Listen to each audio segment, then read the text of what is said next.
Hi guys, my name is Adam Hurley. This is my channel, Blueprint by Adam Hurley. I am a men's grooming journalist. I have been for over a decade for GQ, Men's Journal, Forbes Vetted. You name it, I've written for them. I've covered hair transplants extensively for a while, and that's what we're talking about in this video. It's actually a series that we were doing about hair transplants following my friend Matt as he gets a hair transplant in Istanbul in May 2025. And in this video, we're talking about the first 24 hours after the hair transplant. So if you are curious about the actual hair transplant, that's a previous video. And if you want to watch Matt's recovery timeline and his regrowth timeline, those are these subsequent videos. But you can find all of those in the playlist we've made for this entire journey. This entire hair transplant series was made possible by the Hair Alliance. The Hair Alliance helps people like you get matched with the perfect hair transplant clinic based on any number of factors. Contact them with any questions or to get started at thehairalliance.com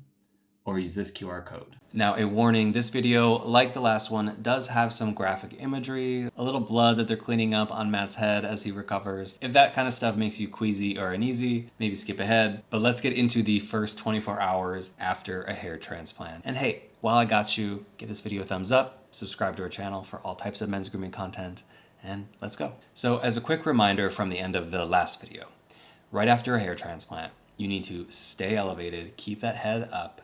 You need to sleep at an angle, ideally 45 degrees. You might need to build a wall of pillows in your bed at the hotel or sleep in a recliner. You'll figure out how that looks. You just don't want that swelling to be moving down your face. The clinic will have given you some anti-inflammatories as well to help mitigate the issue. You also have some antibiotics and some painkillers from the clinic just to control those concerns as well. I will let Matt speak to whether there was any pain after the procedure. As far as pain after the procedure, when I went back to the hotel, there wasn't much to speak of.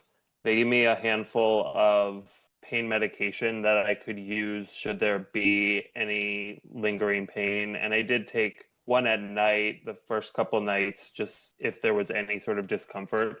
But that was more as a precaution than anything else because I didn't have any sort of lingering or debilitating pain. Now, I always say to people, if you are traveling for a hair transplant, especially far away, like overseas, over to Istanbul, then I think your flight home should be no earlier than the night after your hair transplant, which is to say you need to make enough time for the control session that you will have at the clinic the next morning. This is where they're going to analyze everything, clean you up, educate you on the month ahead and how to ensure maximum recovery. You do not want to be rushing to the airport, which does take an hour or more. If you are going to fly out, consider one 2 days after the transplant, or at the very earliest, the late night the following day of the transplant, okay? As for this morning, you've woken up, you've had your breakfast, and the shuttle is picking you up from the hotel, taking you to the clinic. It's going to feel routine at this point. It's your third day of doing that exact routine, and they are going to take off the dressing, give you a shampoo very gently, and that's on the back of your head where the scabs will start forming from the extracted follicles. When we went back to the clinic the next day and they took the bandages off, there was obviously a little bit of blood to clean up, but it was never anything that needed attention from me outside of the care they were providing, which I really appreciated. And then they're going to sit you down, and that's where the education starts. And that is a very important meeting to be having. This is where they will hand off a few products to you. One imperative product is the foaming shampoo. This is going to be a product that you just gently pat onto your head, never actually putting your hand on your head, just letting the foam interact. And that's how you're going to clean your head for basically the next month. They will give you a hydrating agent, whether that's a certain kind of lotion or a saline solution, just to keep the area from drying out and to prevent faster healing. Every clinic will offer you different products as well. You don't have to buy into any of the add-ons. That's totally up to you. A lot of these things are available at home, but do take whatever cleanser and hydrator that they offer you. Hopefully this is included in your hair transplant package because this is going to be imperative for the next 30 days. Pay very close attention how to use these products because you want to ensure maximum survival rate of those grafts. They will give you a bucket hat at this control session. It will be wide, it will be tall, This is something you could consider wearing on the flight home if you want to just do a little cover up there. You need to try wearing it at the clinic, make sure they're telling you how to do it correctly, just because any wrong move or pulling it down too tightly or having a hat that feels too tight could lessen the survival rate of those grafts. And if you didn't have any hairs transplanted at the sides of your temples,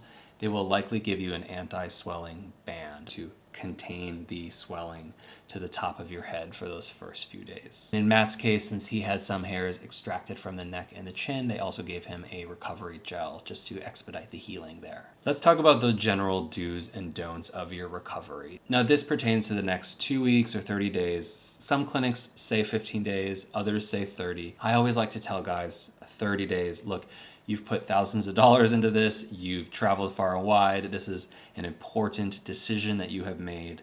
Why not just give it a full month of recovery if you can? So these general do's and don'ts are: you need to stay sleeping at an angle, at least for those first couple weeks. You not only want to control the swelling in that first week, it will travel down your face a little bit, but you do not want to do anything that's going to touch or disrupt the hairs up top of your head. And sleeping elevated can help prevent any sort of touching or movement up there. You're also going to avoid showering on your head. You are going to shower from your neck down. You are going to cleanse your head at the bathroom sink.